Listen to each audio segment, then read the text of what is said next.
Hi everyone, Kevin Wamsley here at Nipissing University. I'm the President and Vice Chancellor, pleased to be with you. And we're going to continue our theme of outstanding research being performed at Nipissing University and beyond. And I have a special guest with me today, and that guest is Dr. Mary Pat Sullivan. Hi Kevin. How are you doing? Very good. Thank you very much for having me. It is my pleasure. Let's talk research. What is your research background? Well, first and foremost, Kevin, I'm a social worker. So I was a social work practitioner before heading off to do my PhD. But because of my practice and my interest, my PhD was in social gerontology. So my research has always focused on the social context of growing older and being older, as well as, in particular, dementia research. Tell me what rare dementia is.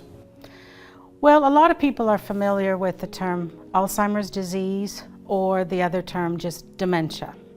And so we've come to use the word dementia to classify everybody who has a cognitive impairment, primarily in respect to people who are older. But we know that dementia is caused by various diseases or conditions, including Alzheimer's disease, but we don't talk about those other conditions. They are rarer than Alzheimer's disease. Alzheimer's disease is the cause of most people's dementia, but not always. And the rarer forms of dementia primarily affect a younger population, so people prior to the age of retirement. When individuals think about research, they think about researchers like yourself being in a laboratory or working with a microscope or test tubes or collecting data. Tell me what translational research is, because this is part of your portfolio. As a social worker, we're interested in terms of how research can be applied to day-to-day practice. So the lives of people living with a condition such as dementia, for example. So as much as possible, our research is geared to make sure that the findings are applicable to real-world settings.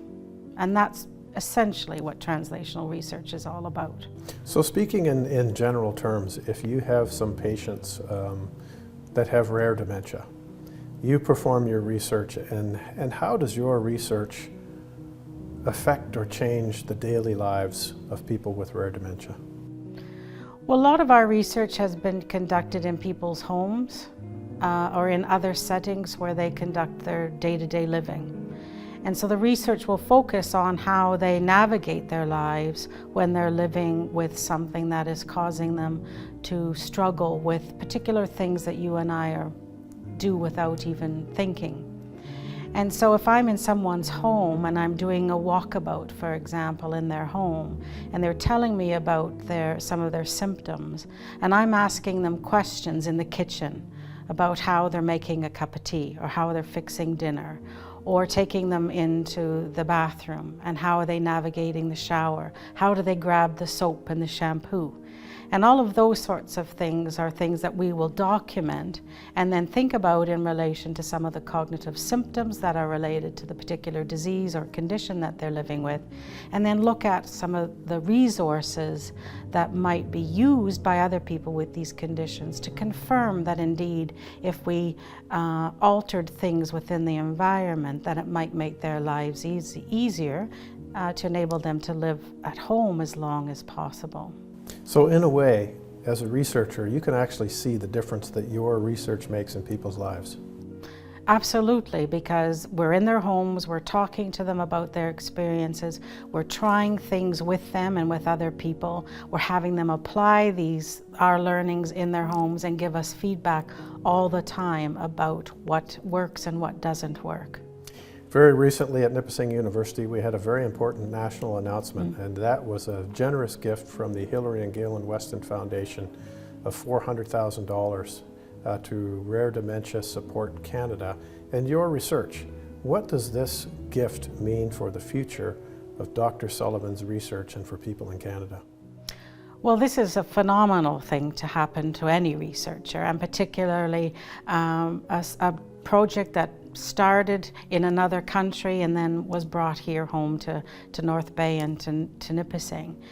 And I think what it attests to is the confidence that the Hillary and Galen Weston Foundation have in terms of the work we're doing here, as well as the importance of ensuring that people living with these conditions are living well with these conditions. And so as a researcher, it reinforces the importance of the work. It reinforces your motivation to continue to do the work, and reinforces your motivation to share that work with people who are affected and who this research can ultimately help. We had an installation here at the Student Center, and I see poetry all over the walls. I wonder if you could talk about that and tell me, how does that relate to your research?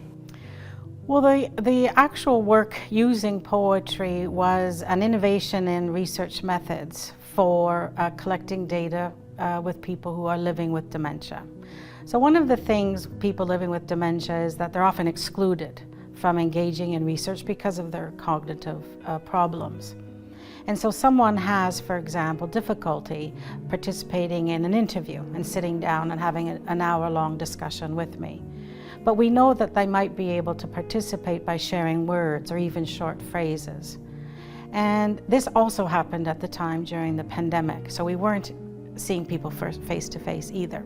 So what we did is we grouped people into different groups according to their condition and asked them a few questions which they could then submit to us electronically. Their answers to those short questions. For example, how do you describe living with posterior cortical atrophy to a friend or family member?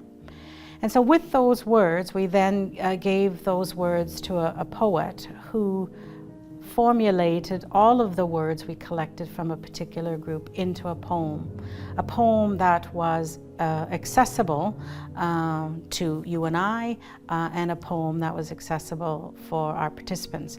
They were given the poems back and then asked about the process and what that poem meant to them in seeing their words amongst other people's words. And the feedback was quite incredible, actually. People told us that the poems allowed them to hear their voice among other voices with some people living with similar conditions. It allowed them to share the poem with family and friends to help them understand what it was like living with these conditions. Some people took their poems to a support group or even into the nursing homes for people who were caring for a relative, for example, to help them understand the condition. And here in Canada, what was really significant was, we were connecting via poetry people living in the west coast of Canada with people living in the east coast of Canada and elsewhere. And they told us they felt connected, even though they've never met, they will never meet one another. But the poetry made them feel less alone. So I think you've identified something extremely important to us here at Nipissing University, and that is the liberal arts education. We often think that the disciplines are so separated, but what this shows very clearly to me is that the arts and the sciences are intimately connected, and we can see how the arts are infusing a change in health outcomes, which seems to be a very valid conclusion at a point of departure.